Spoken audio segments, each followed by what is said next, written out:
Welcome back, everybody. Today I'm going to show you how to change Grammarly to UK English. If you're based in the UK or write for a British audience, having Grammarly check your spelling and grammar against British English standards is essential for maintaining consistency in your writing. Let's walk through the quick steps to make this change. Start by opening a browser window and head to www.grammarly.com. If you haven't already signed in, go ahead and enter your login credentials now. Once you've successfully signed in, you'll be directed to the Grammarly dashboard where all your documents are stored. This is your main workspace, and from here you can access all of Grammarly's features and settings. Once you're in and your documents have loaded up, look at the left navigation menu. This menu is where you'll find all the important sections of your Grammarly account. Click on Account.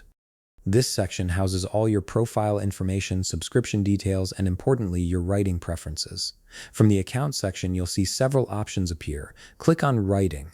This is where you can customize how Grammarly checks your text and what standards it uses.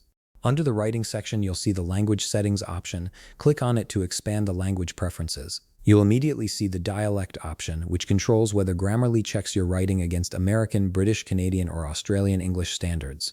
Click on the drop-down menu next to Dialect, and from the list that appears, select British English. This sets your language checking to UK English, meaning Grammarly will now flag American spellings like color or organize and suggest British alternatives like color and organize. And that's it. You've successfully changed Grammarly to UK English, and from now on, all your documents will be checked against British English spelling, grammar, and punctuation rules. If you found this video helpful, please leave a like, subscribe, and see you in the next video.